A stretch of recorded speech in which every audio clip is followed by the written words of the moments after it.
Back from Ireland on Thursday, where you certainly tested the fitness levels out there of the players. How did you feel they did in that department today?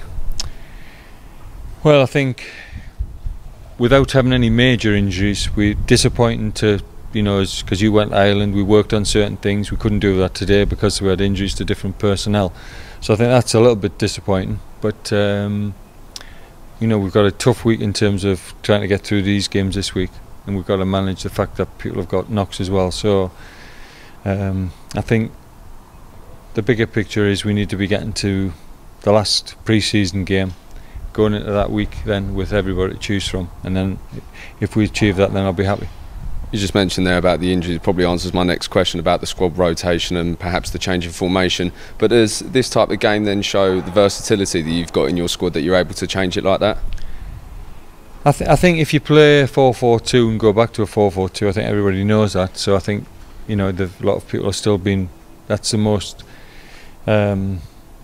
comfortable people are. And if you just were to say, well, we're going to do that today, but we need to have more strings to our bow than that. So we need to work on different things like we have been doing, and then we want to be able to test ourselves against teams playing a different formation. So hopefully we can do that this week. The idea of that trip to Ireland, the fitness, the team bonding and the chemistry, can you see that togetherness spirit coming together now with this squad?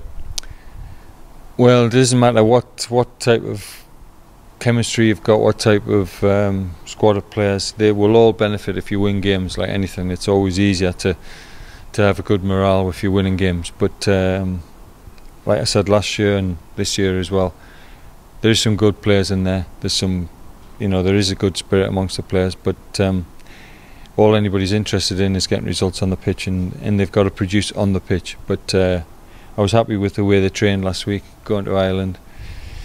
Happy that they behaved themselves in terms of being respectful, like around anywhere that we went, because they're representing the club. So it was a good trip in that respect. The only disappointment was that we picked up a couple of injuries, but they could have happened anyway. About 3 weeks now until the opener against Cambridge. How important are the likes of Scott Brown, Joycey, Popey, Danny Pugh for new players brought into the squad, perhaps not so familiar with the league? Yeah, I think I think all players, if they're new to the league, need to look up to the experienced players, and then it's up to them experienced players to help the younger players.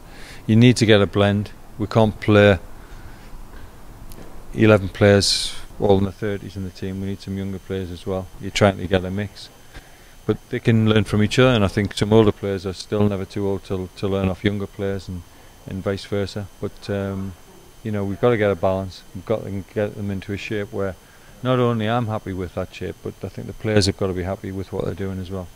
And we've still got enough time to do that.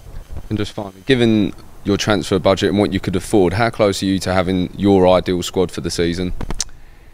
Well, I think we can't close the door to the fact that there will be loan signings who come available, because there's clubs now got players who they're probably waiting before they loan them out, and we need to possibly look at a couple more areas where we're a little bit thin, and that will depend as well on how the injuries go.